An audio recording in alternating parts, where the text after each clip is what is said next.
What a couple of days, and free agency hasn't even started yet. The Chicago Bears are down one offensive lineman, and DJ Moore has been shipped out to a potential Super Bowl team in the AFC. I'm Rob Schwartz with Bear Goggles On. Tonight with me is Justin Onayemi, my good friend and co-host.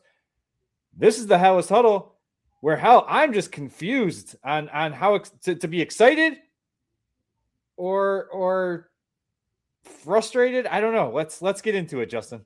Well, there's lots of ways to feel, but if you subscribe and set your notifications, you'll know whenever we're talking. We appreciate all the support, and we love to comment and get into conversations with other Bears fans who are just as confused and flustered as you, Rob. I think let's start, because we haven't had a chance to talk about it here on the Halas Huddle yet. All of a sudden, not on any of our bingo cards, Drew Dalman retires, I believe at the age of 27, 5 years into the league, and he had just 1 year with the Bears after signing a 3-year, $42 million contract. So what was your gut reaction to that when that happened, when you heard that news? Look, I'm never going to tell someone that, they should do what I want them to do just because I'm a fan. Clearly, he's a very intelligent guy, graduated from Stanford. I fully expect that this decision was something he didn't take lightly and put a lot of emphasis in making this decision. But as a fan, I mean, it's frustrating because you finally get the interior part of your line correct. You haven't had a good center since Olin Kreutz. This is the frustration part. This is the confusion part of what's happened over the last couple of days, is just to lose a guy who's coming off his best season. I know he's getting paid quite a bit, but look, a lot of that's coming back. So the Bears are actually, just by him retiring, the Bears were actually under the cap.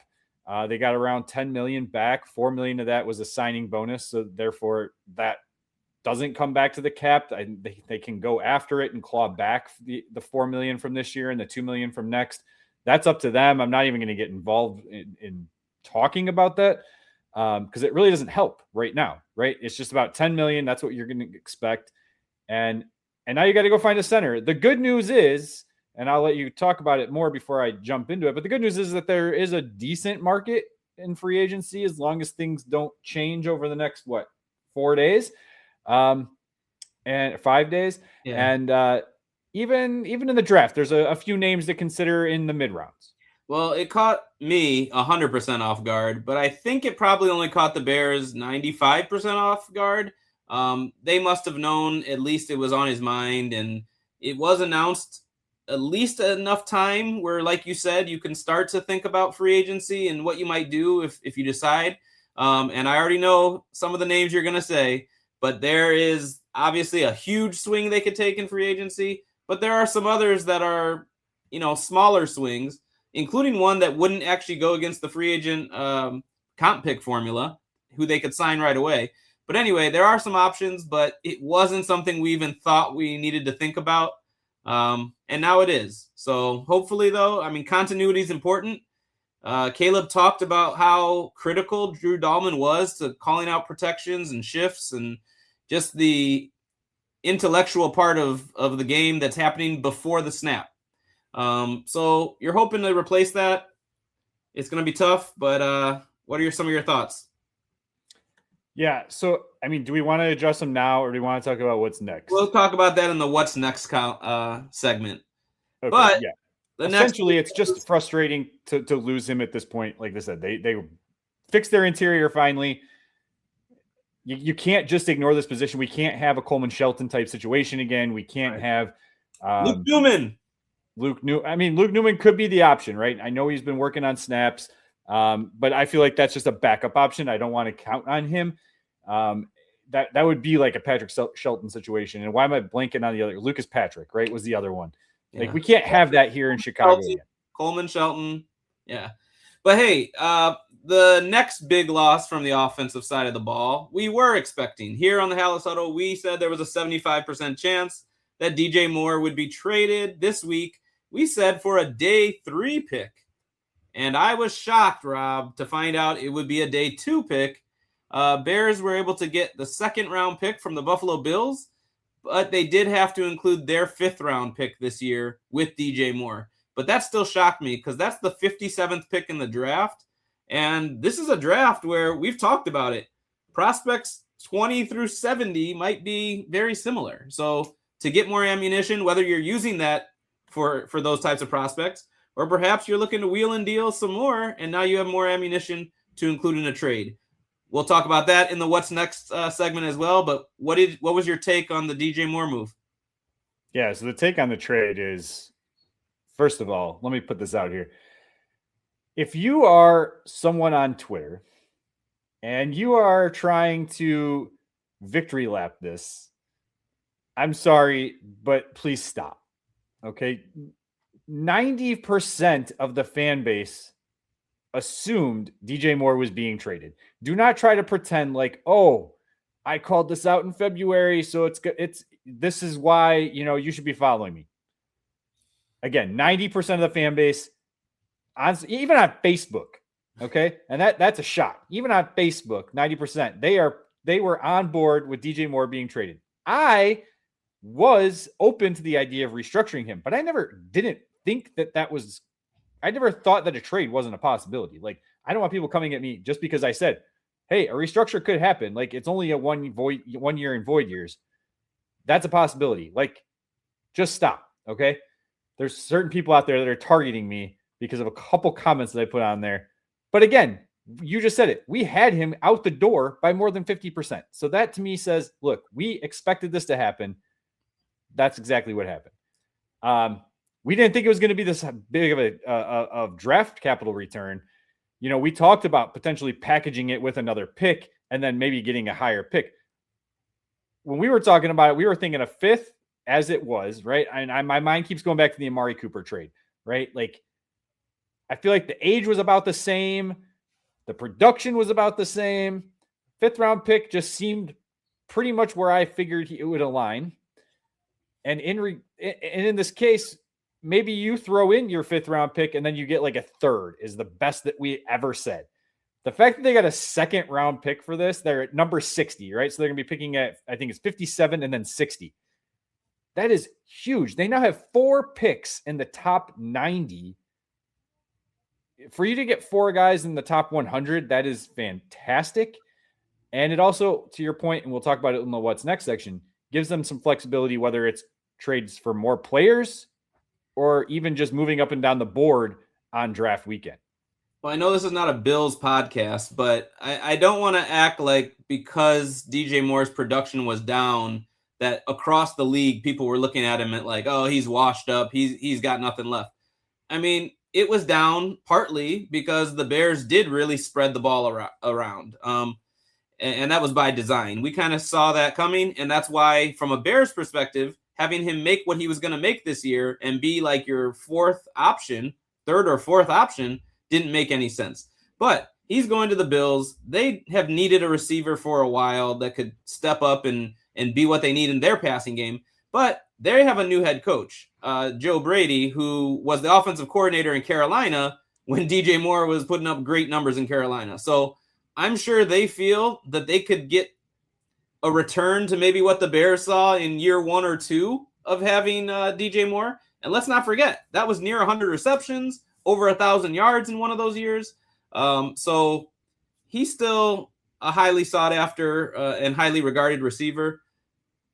I think now here, obviously you have to replace him, but you're looking at a wide receiver 3 is what you're replacing, who's really your 4th receiving option, because Loveland is almost wide receiver 1, if not, wide receiver 2 kind of workload that he's going to see. So it made too much sense from a roster construction standpoint. Obviously, we had some great moments with DJ Moore here in Chicago, and those will always be remembered. So from that standpoint, it's kind of sad to see him go, but the writing was on the wall. It was necessary for how you build a championship level team. You said he's going to the chance to have a championship, Super Bowl, but you mentioned it's in the AFC. In the NFC, the Bears want to be that. And this was part of that pathway.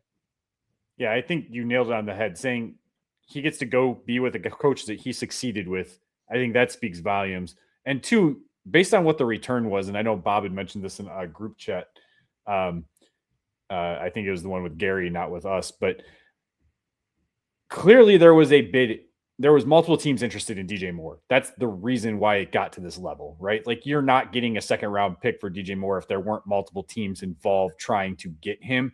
But I think, and I'm not, we won't know if it was the actual best deal available to him, but it is important to think about the fact Ryan Poles did this for Justin Fields and gave him the option of where, not the option necessarily, but put him in a place that he felt he could succeed. Now you're doing that with DJ Moore. He's likely to make the playoffs for the second time in his career, even though he's changing teams again. He gave them both good positions to go to, but for Fields, what'd they get? Like a bag of balls and like a Gatorade jug or something? I don't quite remember. No one wanted him. No one wanted him. What the actual compensation was.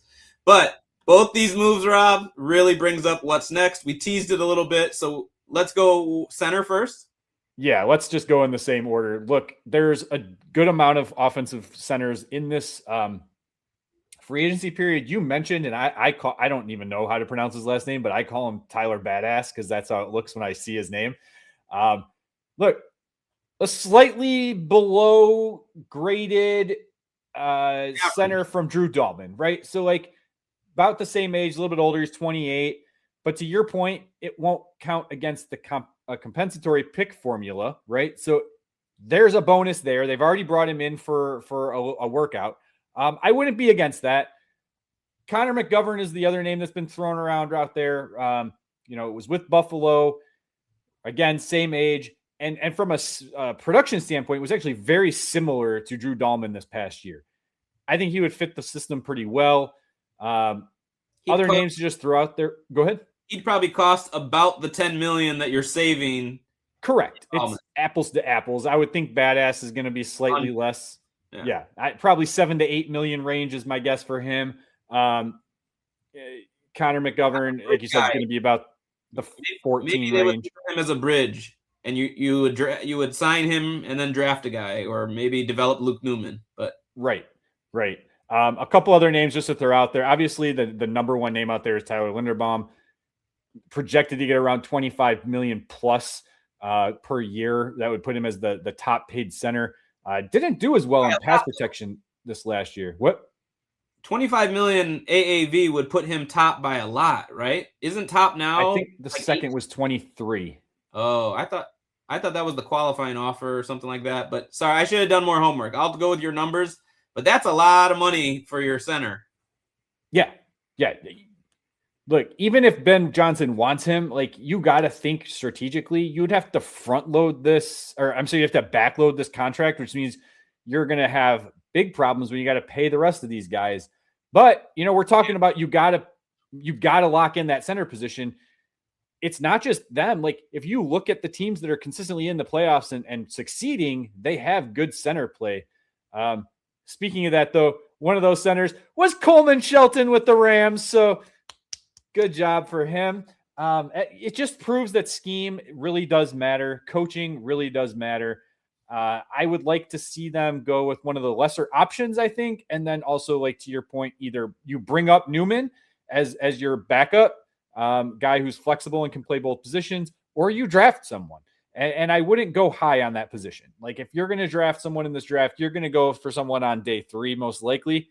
And, again, groom them into the center you hope they can become. You got a few names for the huddlers to go research just real quick? I'll mention them on the mock draft section because hint, hint, I took one. There you go. Absolutely. All right. And then as far as the DJ Moore move, I'm not so much worried about what it means for replacing him on the field. As I said, like you're looking at a wide receiver 3. You could bring back Zacchaeus. You could see if Jade Walker can kind of take that role. I heard an interesting name. I heard on the radio, bring back Darnell Mooney. But anyway, there's a lot you can do there, including draft. But what I'm interested in is the fact that was a second round pick that they got back. The fact that you have now a first, 2 seconds, and as you said, 4 picks in the top 89. Could some of those be packaged for a big move like bringing in Max Crosby? So that was what I immediately thought. I'm saying now, can you give them your one, either of those twos? I know they're only 3 picks apart, but give them the 57, A 1, a 2, and Tremaine Edmunds, is that enough to get the deal done? I have no idea, but that was my immediate thought. But then on the flip side, if you don't go that route, you sign like a Khalil Mack or something like that, and you use your 4 picks that are in the top 89, that's pretty exciting too. Which way are you kind of leaning, Rob? Yeah, I mean, if you can get Crosby for a 1-2 and Tremaine Edmunds and maybe get a kickback on a mid-round draft pick in that trade, I'm okay with it. When you throw in 2 first-round picks, I'm not okay with it. Look, I love Max Crosby. He's an amazing player, amazing all-around player, but he's 28, has had multiple surgeries in his career. He was a 4th-round pick. So think about that return on investment for the for the Las Vegas Raiders. If they were able to, get some type of return that's being rumored out there. I think it was Schefter who had said that Dallas was in the driver's seat. Now there's a couple other teams involved. We know that Gary has hinted that, that Max Crosby is on the radar for Ryan Poles. Like, he has to be, right? Like, if there's ever an opportunity to get a player like that, you have to at least do your due diligence and go out there and see what's involved. I'm not going to say it's not going to happen because, look, a lot of people didn't think the Khalil Mack trade was ever going to happen, and it did. I just personally would prefer to build through the draft. I don't think you find your Max Crosby in this draft, but look, I know Austin Booker's dealt with some injuries. Could he become that Max Crosby type player? He's got to improve his run game because his run defense is not even close to being comparable to Crosby's. But you see glimpses of the type of player that he could be from a pass rush standpoint. You just got to hope that he can put it all together. But as far as draft picks go, I just don't see anyone that you're going to get in that 4th round range that's going to develop into a Max Crosby. So you probably got to spend higher. Which isn't a problem because, like the Bears said, there's a lot of depth at the edge position. So you got to think that they like these guys and will probably wait out one of these guys if, they don't land a top defensive end in free agency. Rob, I respect the hell out of how hard you, go into investigating prospects and things like that. But the Bears are doing it at a level 20 times beyond that. And having that much draft capital, you could be trading back. You could be trading up. You could be doing so much. And so they might have their eye on a guy that they think can develop. We keep saying, Dennis Allen has a prototype and maybe they find a guy 3rd round, 4th round. Doesn't matter if you're able to have that fluidity to move up and down the draft board. You could go that route. And then some of this money that we still think an Edmunds move. Remember, that was our number 1. We said that was a 99% likelihood. So we are still expecting that other shoe to drop, I guess you could say. And I think these things have to happen before free agency because, 1, freeing up that money, but 2, the approach of what needs are you trying to fill. And so we still know, for instance, safety. We had the Byard thing low. I'm thinking maybe they let him test the market and then he gives them last chance to match an offer. But if the number's too high, they might have to go another route there. So just getting the money the DJ Moore thing, getting a 2nd round pick shocked me. And you are getting the $16.8 million in freed up cap. It's not as if you had to pay some of that, for a higher return. So very impressed with the return they got. DJ Moore is going to forever be remembered for massive trades that I think, both receiving him from Carolina and on his way out, both these trades are going to be very interesting to look at years from now. Yeah. A good segue here, I think, into the draft. Look, we got to remember that we need 10 to 12 million in cap space. That's obviously going to increase now. So like that, it's going to be more like that 12 million now because now you have 4 picks in the top 90.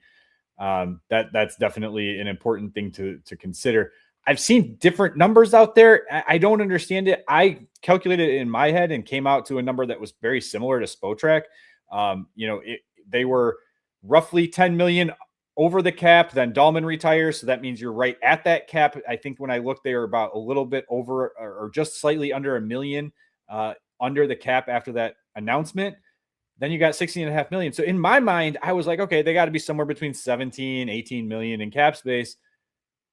again, not accounting for the draft capital you need.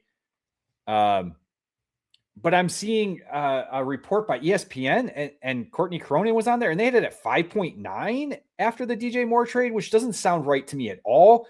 I don't know where ESPN is getting these numbers. Maybe it was 15.9. Someone did I mean, look at our graphics. I screw this up all the time, so it's definitely possible. The one thing I was interested in is I went over the cap, and over the cap only had them at about 8 something. So I don't know if things just aren't being updated quickly on that end, but I mean, that move is not official yet. So is that it isn't? So maybe they're holding out, and maybe there is a chance that money is being exchanged, and we just don't know yet. But you would think that Schefters of the world would have announced that by now, especially because they waited so long for the draft pick announcement to happen. True. Yeah, when it comes to this move, I think it was the right move. I think it was the time to do it. I think you're opening the door for your other players. You had mentioned receivers. I do think you bring back Olamide Zaccheaus, and you have him as your wide receiver 3-4, or you're probably your 4. You still have Walker, and then you either bring someone in free agency or you look to the draft. All right. So Halas Huddlers, let's be the first, Rob, to do a mock draft post DJ Moore trade. I'm sure we're not the first. I know there's plenty out there. I'm pretty sure Jacob Infante did it in like 30 seconds after the news was announced. He's Halas Huddle adjacent. He was on here. He is now. So we're going to claim whatever he decided to do. We are claiming him.